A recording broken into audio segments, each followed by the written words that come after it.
श्री कस्तूरबा मोहनदास गांधी प्राथमिक शाला शाला नंबर 48 मिलनी 40। हेलो छात्र, कैसे हैं? मजा में? चलो, आज हम कक्षा 6 के हिंदी विषय में इकाई तीसरी समझदार नहीं के बारे में पढ़ेंगे। आपको अपने पाठ्यपुस्तक से साथ में रखने हैं ताकि आप समझदार नहीं के कहानी है उसको अच्छी तरह से समझ सकें। आज हम कक्षा 6 के तीसरी इकाई का अध्ययन करेंगे, समझदार नहीं। इस कहानी में व्यक्ति को किसी भी परिस्थिति में भलाई करने का अपना स्वभाव नहीं छोड़ना चाहिए, यह बात प्रस्तुत की गई है। हमारे समाज में कुछ लोगों का स्वभाव बुरा हो सकता है, लेकिन हमें अपना स्वभाव नहीं छोड़ना चाहिए। और समझदार नहीं के बारे में हम इकाई का पठन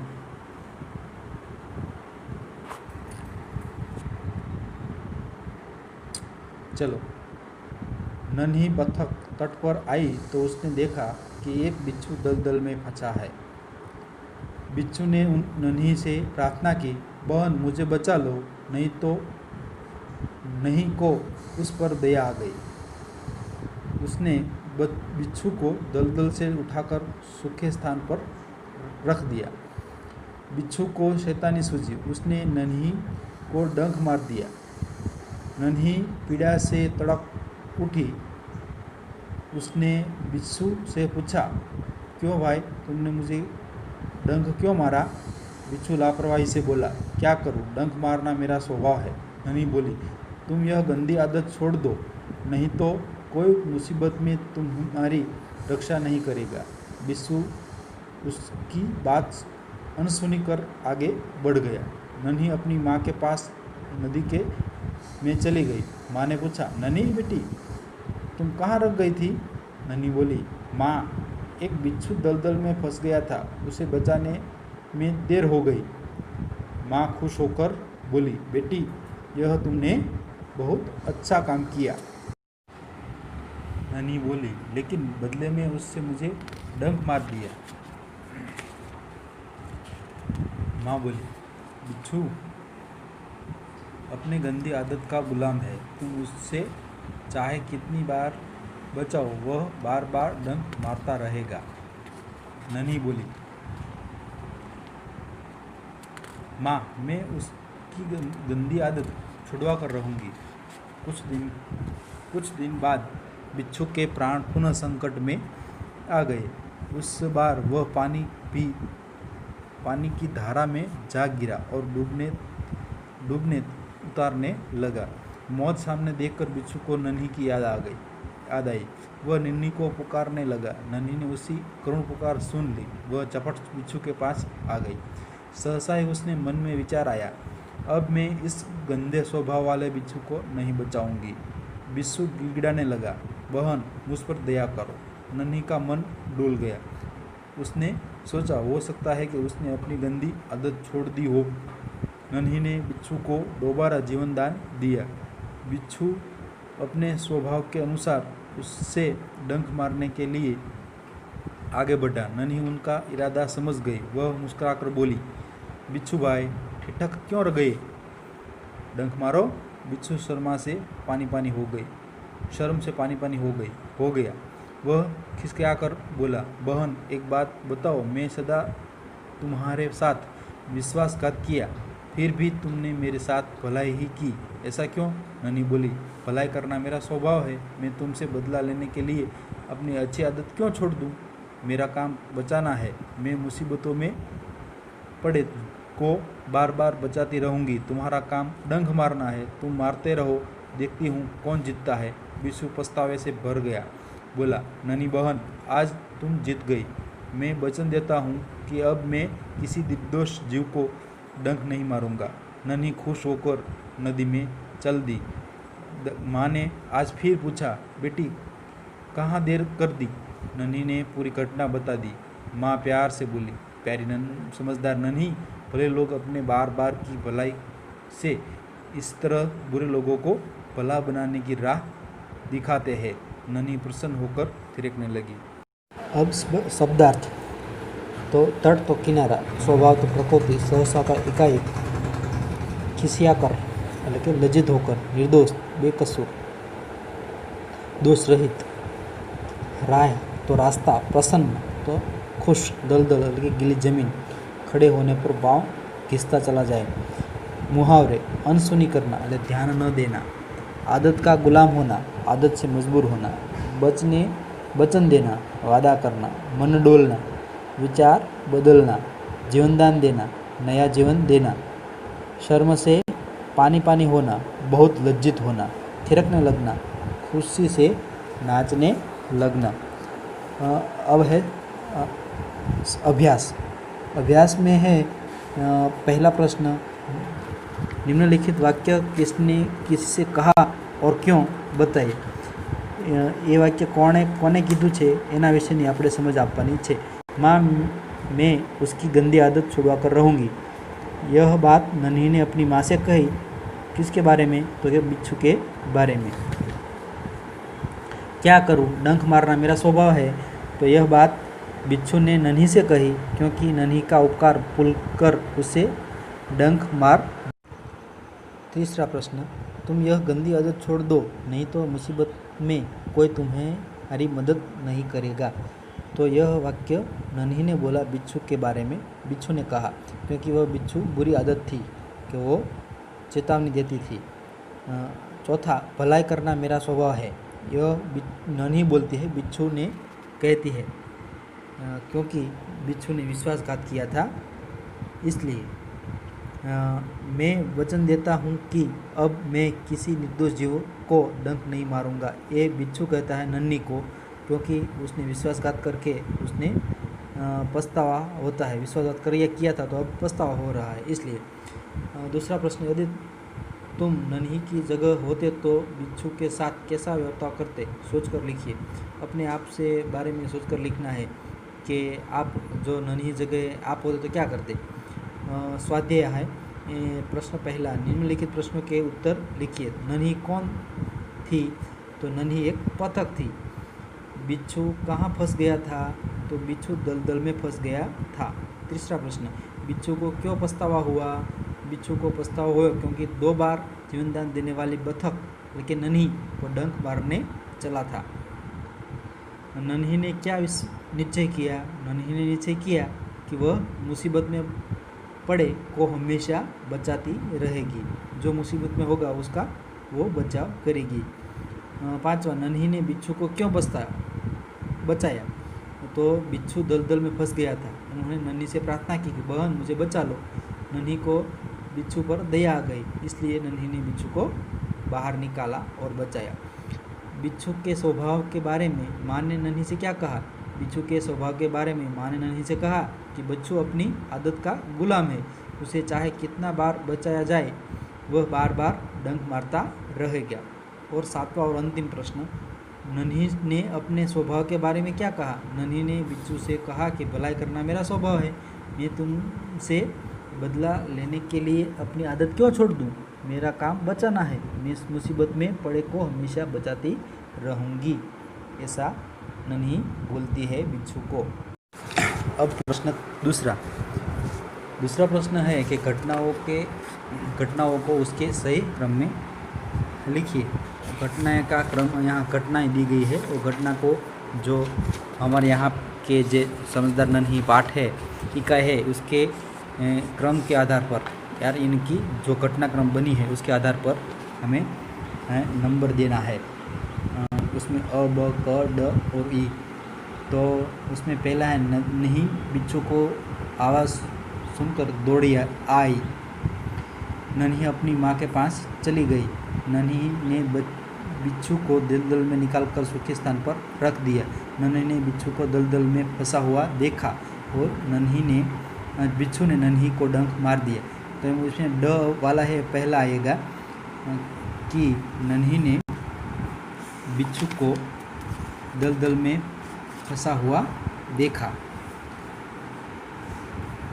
बाद में आएगा नन्ही बिच्छू ने आवाज़ सुनकर दौड़ लगाई। तीसरा आएगा नन्ही ने बिच्छू को दलदल में निकालकर सूखे स्थान पर रख दिया। वो क वाला है वो तीसरा आएगा। बिच्छू ने नन्ही को डंक मार दिया। ये जो ब है वो चौथा खाने में इसमें लिखना पड़ेगा। और नन्ही ने अपनी माँ के पास चली गई। जो ब वाला है वो लास्ट में आएगा।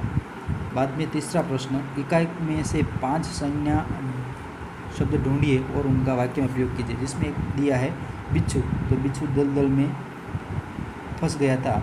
मान लो नन्ही, तो नन्ही का हम वाक्य प्रयोग कैसे करते हैं? नन्ही दूसरों को बचाती थी, अथवा नन्ही बतख का नाम है। मान लो कि एक है पानी, तो पानी का दुरुपयोग नहीं करना चाहिए। उसमें आई एक आदत, तो बुरी आदत बड़ी बल्ला है, ऐसा वाक्य प्रयोग हमें करना है। बाद में आता है चौथा प्रश्न, जो इकाई के प्रस्तुत मुहावरों के कई 3 मुहावरों का रेखांकित कीजिए और उनका अर्थ ढूंढकर वाक्य में प्रयोग कीजिए। यहाँ पर जो नन्ही समझदार नन्ही है उसमें हमें जो मुहावरा आए हैं उसके नीचे आपको अंडरलाइन ढूंढकर अंडरलाइन करनी है, जो आगे मैंने ये वीडियो में बताया ही है। वो 5वां, निम्नलिखित शब्द के समानार्थी शब्द खोजकर उनका वाक्य में प्रयोग कीजिए। उदाहरण के तौर पर दिया है नदी तो सरिता, तो नदी नर्मदा गुजरात की सबसे बड़ी सरिता है। ऐसा मान लो कि स्थान, तो स्थान का समानार्थी शब्द होता है जगह, तो कि अच्छे बुरे लोग हर जगह पर पाए जाते हैं। मान लो दूसरा स्वभाव, तो स्वभाव यानी प्रकृति, के अच्छी प्रकृति का आदमी है, ऐसा वाक्य हम प्रयोग कर सकते हैं। मान लो मुसीबत तीसरा, तो मुसीबत का समानार्थी शब्द होता है संकट, तो संकट में हमें धीरज रखनी चाहिए। चौथा है प्रसन्न, तो प्रसन्न यानी खुश, तो आज मैं बहुत खुश हूँ क्योंकि सभी छात्र गण पढ़ रहे हैं। थिरकना यानी कि नाचना, आज डीजे सुनकर मैं थिरकने लगा, ऐसा वाक्य प्रयोग हमें करना है। नंबर 19 पर प्रश्न छठा, निम्नलिखित शब्दों के शब्दकोश को क्रम में लिखिए। इसमें पहला है बिच्छू, नदी, शैतानी, डंक और मुसीबत। उसको हमें शब्दकोश के क्रम, जो शब्दकोश होते हैं उसके क्रम में लिखना है। जैसे कि पहला आएगा डंक, ड आएगा, क ख ग में ड डंक, પછી बाद में आएगा नदी, नदी પછી ब એટલે बिच्छू, ब से પછી म आएगा तो मुसीबत, और लास्ट में श आएगा तो शैतानी। इसी तरह हमें शब्दकोश के क्रम में लिखना है डंक, नदी, बिच्छू, मुसीबत और शैतानी। वह 7वां प्रश्न, नीचे दिए गए चित्रों के देखकर दो वाक्य लिखिए और कहानी बनाइए। दो वाक्य लिखने हैं और कहानी बनानी है। इसमें पहला चित्र है, देखो कि एक नदी थी, नदी के पास एक पेड़ था, पेड़ पर एक कबूतर रहता था। कबूतर ने देखा तो एक चींटी ये नदी में है वो डूब रही थी। दूसरा वाक्य में हम देख सकते हैं कि वो कबूतर ने एक पत्ता फेंका और पत्ते पर वो चींटी है वो उसमें चढ़ गई, और जो पत्ता है वो कबूतर ने उठाकर सूखे स्थान पर रख दिया। एक बार की बात है, एक दिन है, ये जो शिकारी है वो शिकार करने लिए आता है और कबूतर पर अपनी बंदूक ताकता है। तभी ही चिट्ठी देखती है कि शिकारी तो कबूतर को गिराने के लिए वो बंदूक ताकी है। तभी उसने देखा तो कबूतर का ध्यान नहीं था, इसलिए उसने बराबर जब बंदूक छूटने वाली थी तभी उसने शिकारी को काट लिया और कबूतर बच गया, और कबूतर ने फिर उसका आभार माना। इस तरह की कहानियाँ उसमें है। ये कहानी को हमें अपने शब्द से में लिखनी है। अब प्रश्न 8वां, निम्नलिखित चित्र को देखकर बताइए कि उसमें उसके बाद क्या क्या हुआ होगा। तो हमें दिखाई देता है चित्र में कि 108 है एक, और 2 मोटरसाइकिल है, और उसमें है मोटरसाइकिल टकरा गई है ऐसा लग रहा है। तो इस चित्र में 2 कारों हैं और एक मोटरसाइकिल है और एक कारों से ये टकरा गया है और पास में एक एम्बुलेंस खड़ी है। दुर्घटना के घायल लोगों को एम्बुलेंस द्वारा अस्पताल पहुंचाया जाता है। कार में लगी आग को बुझाने के लिए फायर ब्रिगेड को बुलाया गया है और पुलिस भी तुरंत आ गई होगी। इस दुर्घटना संबंधी आगे की कार्यवाही की होगी। इस घटना से हमें ऐसा प्रतीत होता है। अब प्रश्न 9वां, निम्नलिखित वाक्यों में उचित विराम चिन्ह का प्रयोग करके वाक्य फिर से लिखिए। तो इसमें पहला है बिच्छू बोला नहीं न बहन आज तुम जीत गई। तो इसमें कई सारी विराम चिन्ह आएंगे, जैसे कि बिच्छू बोला तो पहला तो विराम चिन्ह आएगा, अल्प विराम आएगा और बाद में नन्ही बहन के ऊपर है ए डबल इन्वर्टेड कॉमा और बाद में पूर्ण विराम आएगा। दूसरा है क्यों भाई तुमने मुझे डंक क्यों मारा। तो क्यों भाई, तो क्यों भाई से ऊपर पहला डबल अवतरण चिन्ह और नीचे है भाई के बाजू में ही अल्प विराम, तुमने मुझे डंक क्यों मारा तो प्रश्नार्थ, ऐसा विराम चिन्ह आएंगे। तीसरा बिच्छू भाई ठिठक क्यों गए डंक मारो, तो फरी दूसरी बार वो अवतरण चिन्ह आएगा, डबल अंतरण चिन्ह। बिच्छू भाई से थोड़ा अटकना पड़ता है इसलिए वहाँ पे आएगा अल्प विराम। ठिठक क्यों गए तो वहाँ पे आएगा प्रश्न चिन्ह डंक मारो और डंक मारो के बाद में आएगा पूर्ण विराम। चौथा प्रश्न, भलाई करना मेरा स्वभाव है। तो भलाई करना मेरा स्वभाव है पूरा में बाद में आएगा पूर्ण विराम और दोनों तरफ से आएगा अवतरण चिन्ह। ये वो किसी व्यक्ति ने बोला होता है तब अवतरण चिन्ह हमें लगाते हैं।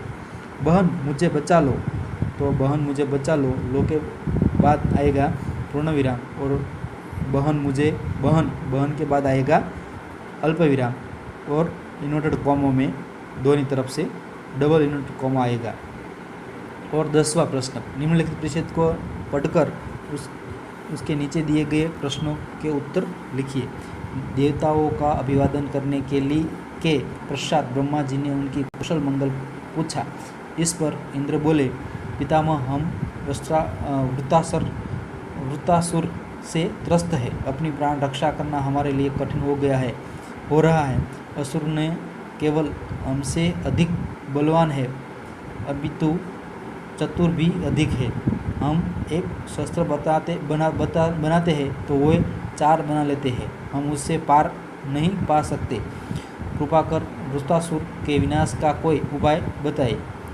उसमें 2 प्रश्न दिए गए हैं कि असुरों ने बारे में इंद्र ने क्या कहा।